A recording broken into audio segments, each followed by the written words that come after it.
Sejam bem-vindos ao canal, né? Hoje vamos trabalhar sobre o processo de socialização, tá bom?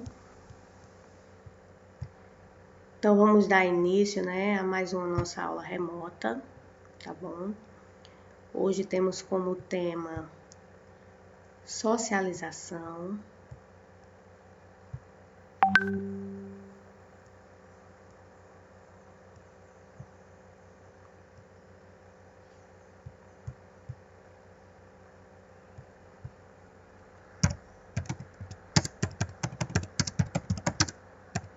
Tá bem?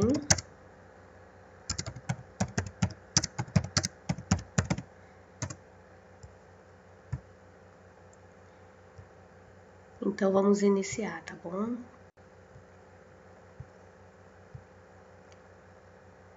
Então, o processo de socialização, o que seria este processo, né? A sociedade, como vocês já sabem, é uma construção humana, tá certo? Entretanto, o ser humano também é resultado do meio social que ele está inserido. Professores, não existe socialização entre outras questões, entre animais? Claro que existe, né? Mas nós vamos nos focar nessa aula a tratar somente da socialização entre seres humanos, tá bom? Levando em consideração a relação do indivíduo com a sociedade, tá bom? Então, né, esse conceito de socialização, ele procura estabelecer parâmetros, tá certo? Ou seja, regras, normas, tá certo? De análise do processo, o qual a sociedade concebe os indivíduos e os indivíduos também, por sua vez, concebem a sociedade. Ou seja, como é que as pessoas veem a sociedade e como é que a sociedade vê as pessoas, tá bom? Então, de acordo com Peter Berger, né, o nosso primeiro sociólogo que vamos trabalhar hoje, né, para ele o processo de socialização inicia-se com os primeiros contatos no grupo social. Quem seria esse primeiro grupo social? Seria a família, né? Então, a criança, assim que ela nasce, ela começa a se socializar neste grupo familiar, tá bom? Esse processo constitui dois mecanismos, tá certo? O de socialização, tá certo? Com a criança, e também o processo de interiorização pelos indivíduos. Como assim, professor? No momento que eu me socializo com as outras pessoas, eu aprendo certos fatores e trago para mim esses fatores, né? Eu interiorizo certas aprendizagens, tá certo? Certas aprendizagens. Então, de certa forma, esse mundo exterior, que seria a sociedade, que seriam esses grupos, tá certo? No primeiro tipo de socialização que a gente chama de socialização primária, seria a família, tá certo? Então, de certa forma, esse mundo exterior, né, vai moldar esse mundo interior, isso que faz parte da nossa identidade, né, que nos define como seres únicos, tá bom? Tá bem? Então, os mecanismos de aprendizagem, segundo Peter Berger, tá certo? É o de imitação e identificação, né? A gente ainda imitar, reproduzir aquilo que a gente vê, tá certo? E aquilo também que a gente se identifica, que a gente acha como correto, tá certo? E aí, como eu já disse, tem dois tipos de socialização, né? A socialização primária, que é aquela que ocorre no primeiro momento, né? Onde a criança ela aprende valores, regras sociais, costumes básicos do viver em sociedade, né?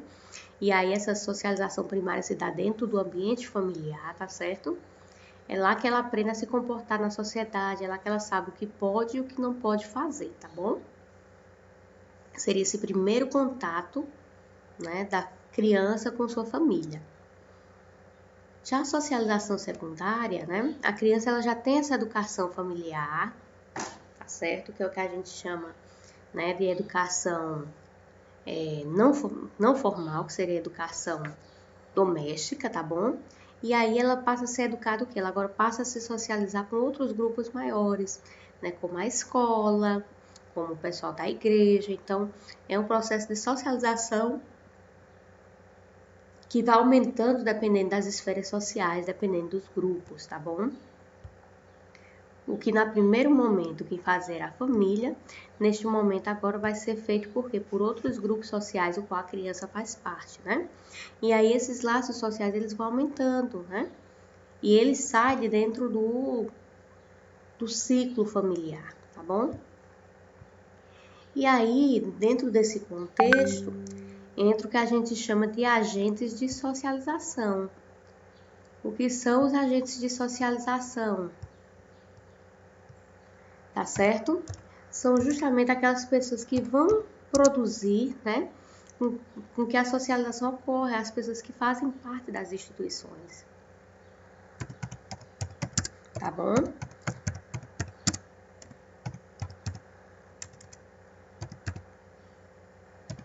E aí esses agentes, tá bem, de socialização, eles são responsáveis pela implementação ativa ou efetiva, tá certo, dos mecanismos de socialização. A família e os outros grupos sociais, através da comunicação, tá certo, também de massa, né, vai instruir como as pessoas devem agir. Como assim vai instruir? Vamos pensar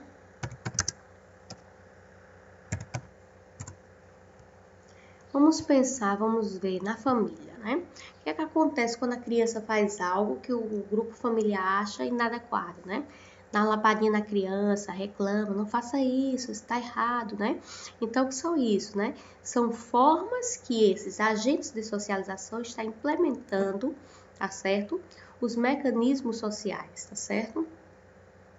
E não só as pessoas fazem isso, os agentes, independente das instituições, né? Os meios de comunicação de massa, televisão, rádio, jornal, revista, também faz, né? Você vai assistir um programa, né? A criança assiste um programa infantil.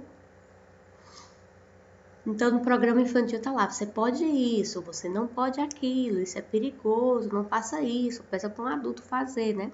De toda forma, esses meios de comunicação, eles também instruem, né? Ou seja, dizem para a criança o que pode ser ou não feito, tá bom? E aí existe uma certa diferença entre grupo social e instituição social, né? Não é a mesma coisa, né? O grupo social, o quê? São as pessoas que fazem parte da instituição social, tá certo? São os indivíduos, os sujeitos, né? Que fazem esse processo de interação, tá bom? Já as instituições sociais, né? Queira ou não, se refere às regras, às normas daquele estabelecimento, daquele local onde os grupos participam, tá bom? Tem esse diferencial. Uma coisa é a gente se referir ao grupo e outra coisa é se referir às normas, tá certo? Ou regras que são vividas por esse grupo, tá bom? Então é assim. Sempre a instituição, tá certo? Dentro da instituição estaria o grupo familiar. Ou o grupo o qual instituição a gente fala. Nessa instituição aqui é a família, dentro da instituição estaria aqui o grupo familiar, o núcleo familiar, né? Pai, mãe, irmãos, filhos, né? Se a instituição aqui fosse escola, quem estaria dentro do grupo, do grupo, né, escolar? Alunos, professores, né, educadores, né? Então, ou seja, a instituição ela se torna mais ampla do que o grupo. Por quê? Porque no grupo eu falo somente das pessoas que fazem parte desse grupo, né? Aquelas pessoas que já interiorizam as normas e regras, né? Enquanto o grupo ele se torna mais amplo porque ele traz o quê? Ele traz todas as regras, todos os procedimentos que esses grupos devem viver, devem agir de acordo com, tá bom? Então, de certa forma, o grupo social, né, são quem? Aquelas pessoas que se unem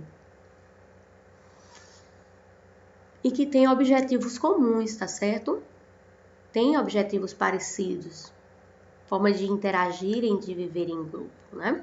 Já a instituição não, a instituição já está ligada ao que? Às regras, aos procedimentos, aos rituais, às formas de agir, tá bom?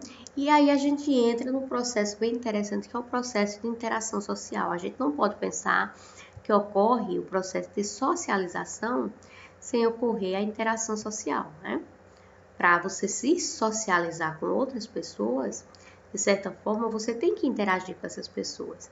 Então, o que seria a interação, né? Seria um conjunto de relações recíprocas entre indivíduos, dois ou mais ou menos indivíduos, tá certo? Que resulta num jogo de expectativas mútuas em relação ao comportamento dos seus interlocutores. Ou seja, aqui no momento que eu interajo com vocês, eu espero algo de vocês, né? Eu espero que vocês estejam ouvindo, que vocês estejam aprendendo, que vocês estejam prestando atenção a esse processo, né? E quando a gente fala de interação, a gente fala nessa comunicação que existe entre duas ou mais pessoas, né? Não existe interação social de indivíduo só, né? Tá certo? Até quando a gente vai assistir um monólogo, aquele monólogo ele é feito para que outras pessoas assistam. Então, existe um interlocutor por trás, né? Existe a adequação, um resultado, né? Uma resposta de outras pessoas, tá bom? E aí tem dois autores, né, que vêm ver o processo de interação de forma diferente. Um é o George Simmel e o outro é o Erving Goffman, né? O Erving Goffman, a gente já trabalhou a teoria do estigma dele, né? Mas eles, nesse momento aqui, a gente vai trabalhar como eles concebem o processo de interação social, né? Isso daqui eu acho que é uma das partes mais importantes da aula de hoje, tá bom? Então, para o George Simmel, como é que se dá as interações sociais, né? Para ele, tá certo? As interações sociais precisam estar representadas segundo um conjunto de parâmetros, né? Eu já falei para vocês que parâmetros são o quê? Normas, regras, né? Os quais orientam diferentes maneiras de interação. Como assim? Toda interação existe normas e regras, né?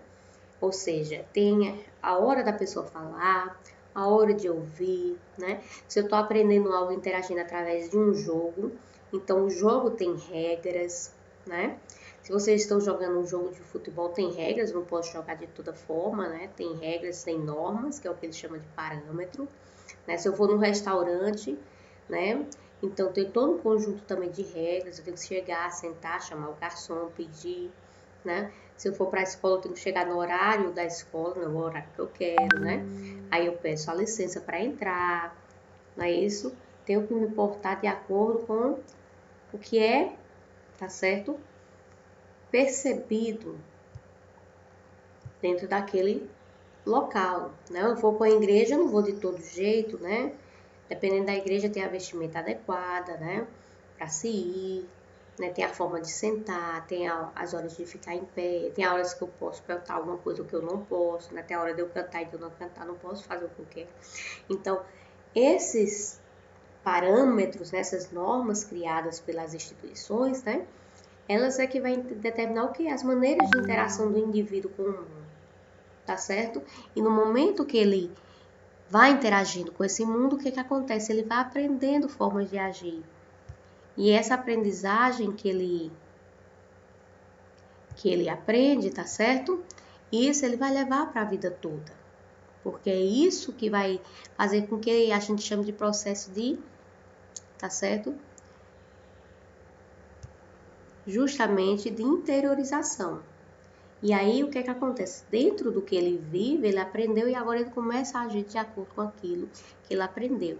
É o que a gente chama de interiorizar. O indivíduo pegou aquelas normas para si, tá bom? E aí o Goffman ele vem propor uma forma diferente de interação. Ele diz que a interação não se dá só através de parâmetros, né? A interação social, ela ocorre o quê? De forma também de representação de papéis sociais, por atores e grupos sociais, né? Naquilo que ele chama de situações sociais, ou seja, estamos aqui passando uma situação social de aula, né? Então, tem papéis a serem executados pelos autores ou grupos sociais, né? O professor ele tem que explicar o conteúdo da aula, o aluno ele tem que aprender para depois fazer a atividade. Então, cada um tem seu papel pré-determinado para colocar em prática, ou seja, para executar. Né? Ele vê, por isso que a gente chama a teoria do Goffman de teoria da dramaturgia. Né? Ele vê as pessoas como se as pessoas estivessem representando sempre um grande teatro, né? O teatro da vida, o que é verdade, né? A gente representa toda hora, né? A gente representa o que as nossas várias identidades, né?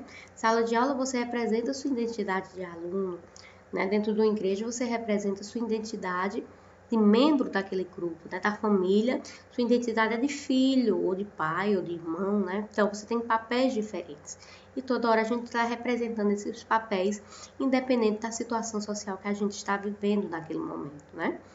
Então, o Goffman ele vem dizer que dentro dessa teoria que ele propõe, né, existe o que? Uma série de rituais que ordenam e que orientam as relações sociais, ou seja, tem as cores. O que seriam esses rituais? Seria mais ou menos o que o Zimmel vem chamar de parâmetros, né? Então só que ele não vem chamar de parâmetros, de normas e regras, ele não dá esse nome tão forte. Ele vem dizer o quê? Que tem uma forma pré-definida de agir. Porém, aqui ele vê uma possibilidade do sujeito não agir dessa forma. E nem todo mundo age igual, né? Tem pessoas que não agem como se espera. Então, por isso, o Goffman ele vem dizer que existem esses rituais que, queira ou não, propõe de certa forma, de forma, vamos dizer, não tão rígida, né? Essa representação dos indivíduos em sociedade, tá bom? E aí ele vem falar de status e papéis sociais, né? O que é o status, né? É aquele local que o indivíduo, né, ele ocupa, né, num determinado momento no sistema social. Ou seja, o status, eu posso ser rico, eu posso ser pobre, eu posso ter poder, eu posso não ter, né? Dentro da família, qual é o meu status? Meu status é de filho, né?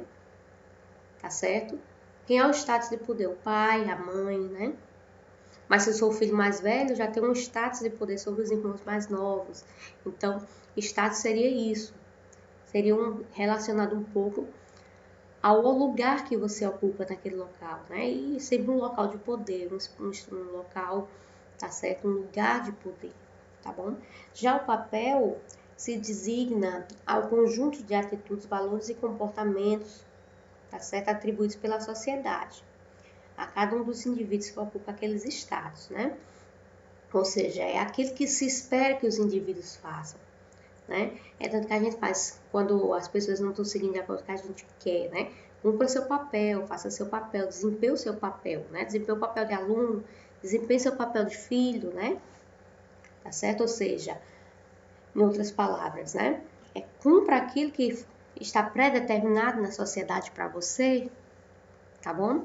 Então, é essa ideia de status e papel que assegura que a sociedade funcione como redutores de intenção, né? Ou seja, por quê? Porque se espera que você faça uma determinada coisa, então você não está toda hora procurando saber como você deve agir, né? Isso a sociedade já te dá, de certa forma, uma pré-determinação. E existe também o que a gente chama de controle social, né? O que é o controle social? O controle social é uma das formas, né, que as instituições elas lançam para os sujeitos como uma forma o quê? Né, de, através desses meios de socialização, controlar suas atitudes, suas formas de agir. Né? Existem várias formas de controle social. Né? Então, o controle social compreende os mecanismos que delimitam as ações e interações sociais, seguindo parâmetros previsíveis incorporados pelos indivíduos por meio da socialização. Ou seja, a nossa sociedade, né, ela já nos diz como devemos agir ou não, o que devemos vestir ou não, dependendo do local, né? Ninguém vai para dentro de uma igreja de biquíni, né? Para um biquíni você vai para uma piscina, para uma praia. Então, existe o que? Essas pré-determinações sociais, né? Que já é dado pelo meio social, dizendo como você deve interagir, né? Que é o que a gente chama de parâmetros previsíveis. Para quê? Né? Isso para se evitar justamente essas interações, vamos dizer, negativas entre as pessoas, né? O que pode ocorrer, né? Um dia alguém pode chegar de biquíni dentro da igreja e aí, né? Mas se espera o quê? Que as pessoas vão de roupa, né? Então são coisas que são pré-determinadas. E dentro disso que a gente fala de controle social, existem os mecanismos e os agentes de controle social. Né? Qual a diferença entre mecanismos e agentes de controle social, né? Então, os mecanismos de controle social são todos os elementos sociais, estruturas, padrões culturais, status, atos, instituições, tudo aquilo, né, naquele âmbito maior que a gente viu lá na frente, tá certo? Que vem, de certa forma, conduzir um conjunto de ações individuais, tá certo? Que dá limites previsíveis de como o sujeito deve agir. Então, todas essas normas que existem na sociedade, essas regras, essas convenções, né? Tudo isso, tá certo? Ela vai o quê? Dar ao indivíduo a forma, né, previsível a qual ele deve agir. Então, isso a gente chama de mecanismo social, tá certo? Enquanto os agentes de controle social são quem? São as pessoas, né? São aqueles indivíduos que colocam, tá certo? Isso em prática, né? Então, aqui sobre ainda mecanismo social, né? Ele dá um exemplo, ó. A indústria é um tipo de mecanismo social, né? Aqui a indústria é o que é uma instituição, assim como a escola é uma instituição, né? Então, para as ciências sociais, os mecanismos são todos os elementos sociais que têm como objetivo de conduzir um conjunto de ações individuais para limites previsíveis, ou seja, eles tendem àquela ideia de fazer o sujeito agir de determinada maneira, né? As regras numa empresa, por exemplo, definem as condutas dos funcionários, né? Na sala de aula, as regras, a norma, define o quê? Define a conduta dos sujeitos, dos indivíduos, né? Tá certo? Então, na empresa, cada indivíduo deve seguir aquilo que for pré-determinado, né? Como na escola, cada aluno deve seguir o que for pré-determinado, né? Assim como o professor tem que dar aula, o aluno tem que assistir, fazer as atividades, né? A direção tem que dirigir, o assistente social, ele tem que levar em consideração os problemas sociais da escola, o psicólogo tem que dar assistência psicológica, né? O supervisor, ele tem que supervisionar o trabalho, então, cada um tem sua função. E aí, por isso, né, que esses mecanismos de controle social, ele vem o quê? Predeterminar isso, para que as pessoas também saibam como agir, tá bom? E além disso, quando você sabe como agir, cobram que você age daquela certa forma, você o quê? Você está sendo controlado de certa maneira, né? Por isso, controle social. Controle o quê? Pela uma sociedade, tá bom? Então, quem são os agentes sociais, né? São os sujeitos, indivíduos que realizam o processo de socialização, né? Os mesmos, o quê? Daqueles que fazem parte, tá certo? Dos mecanismos de controle social. A família, a escola, o Estado, né? Aqui, quem é a família? Da pessoa de quem? Da pessoa da mãe, do pai, do irmão mais velho, né? Então, esses sujeitos, né? É que vão começar agora a realizar aquele processo lá de socialização com o indivíduo, né? A religião, os meios de comunicação de massa, né? Todos eles vão ter esse papel dentro da sociedade, entendeu? Então, eles são considerados o quê? Aqueles sujeitos responsáveis em assegurar o comportamento dos indivíduos, né? De fazer com que aqueles indivíduos ajam de acordo com as regras e com o que foi predeterminado dentro da sociedade, né? Tá certo? Ou seja, por isso que quando você grita com sua mãe e seu pai, o que é predeterminado dentro da sociedade, né? Que você respeite os mais velhos. Então, o pai e a mãe brigam com você, cai em cima, né? Por quê? Porque eles vêm justamente fazer esse papel de agente de controle social, tá bom? E aí, são chamados de agentes de controle social de forma geral, né? Esses sujeitos que tentam estabelecer essa ordem social, disciplina na sociedade e submetendo, queira ou não, o indivíduo aos padrões e princípios morais, tá certo? Com a globalização, que é um processo que a gente está vivendo bastante na atualidade, tá certo? Os meios de comunicação de massa, rede social, televisão, né, as novelas, os filmes, até aquelas animações, né? Eles vêm predeterminar isso também, né? E aí o que é que faz nesses sistemas de televisão, né? Os desenhos, os filmes, as novelas, eles passam por aquela ideia, né, de conflito entre o bem e o mal, o mocinho, o vilão, né? O que é certo, o que é errado, o valor positivo, negativo, né? E eles incrustam isso no sujeito para quê? Para que os sujeitos aprendam a viver de acordo com aquilo que é pré-determinado pela sociedade, ou seja, os pontos positivos, né, o bem, o papel do mocinho, né? Então, isso é incrustado também, como que isso é um processo, não deixa de ser de socialização, também feito pelos sistemas de comunicação de massa, tá bom? E aí, no momento que o sujeito ele diz, vou agir como um mocinho, né? Então, ele está o quê? Interiorizando para si aquilo que foi passado pelo processo de socialização, tá bem? E aí, a gente entra na segunda parte, bem importante, fora lá a ideia do Zimmel e do Evan Goffman, né, a gente entra para terminar a aula de hoje na teoria do Louis Althusser, né? É uma das teorias mais importantes da aula de hoje, tá certo? E o Louis Althusser, ele é um pós-marxista, né? Ele foi um dos alunos do Marx e ele vem propor uma ideia bem diferente, né? Ele vem propor a ideia de aparelhos ideológicos e repressivos do Estado, tá certo? O que seriam os aparelhos ideológicos, né? Para ele, né, são justamente aquelas formas que os indivíduos são dominados através da ideologia, né? É isso que ocorre entre o processo da televisão. Né? O que é que ocorre na televisão? Não só na televisão, nos meios de comunicação, dentro da igreja, sistema escolar, sistema familiar, jurídico, né? Para ele, todos os grupos sociais, tá certo? Formam um sistema de informação. Né? Então, o que é que acontece? Vamos lembrar lá da ideia passada, lá dos meios de comunicação de massa. Se eu estou assistindo uma televisão que me ensina o papel do mocinho, que eu devo agir daquela forma, que eu não devo agir de outra forma, né? E no momento que eu interiorizo isso para mim, o que é que ele está passando para mim? Ele está passando o que o Althusser chama de ideologia. Ele cria uma ideia e passa essa ideia para mim, me vende, né? No momento que eu compro e interiorizo essa ideia, eu já fui dominado pela ideologia, tá bom? Então, tudo passa ideologia, né? A igreja passa uma ideologia, né? Você tem que se comportar de certa forma, senão você vai para o inferno, né? Então, você tem que fazer isso de acordo com as normas pré-estabelecidas no Código Bíblico, né? O sistema escolar também, você tem que agir de determinada forma, senão a gente manda suspensão, chama diretor, né? Então, sistema familiar do mesmo jeito, né? Se você não age como os pais querem, você apanha, leva, né? Pisa, leva uma punição, né?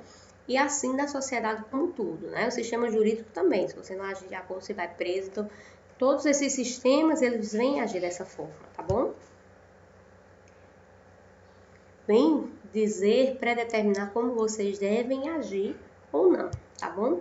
Já os aparelhos repressivos do Estado, ele já tem um papelzinho um pouco diferente, ele não age por intermédio da ideologia, dessa ideia de convencimento, ele não tenta convencer as pessoas, né? Enquanto o aparelho ideológico, né, ele tenta convencer a pessoa do que é certo e do que é errado, o aparelho repressivo não, ele age por meio coercitivo. Que é meio coercitivo? A força física, né? Se você não age de acordo com uma sociedade, que você apanha para aquilo, né? A força de polícia está aí para isso, né? Tá certo? Então, eles utilizam o que? Dessa repressão, dessa coerção, né? Para fazer, né? Com que as pessoas ajam de acordo com o que é correto, né?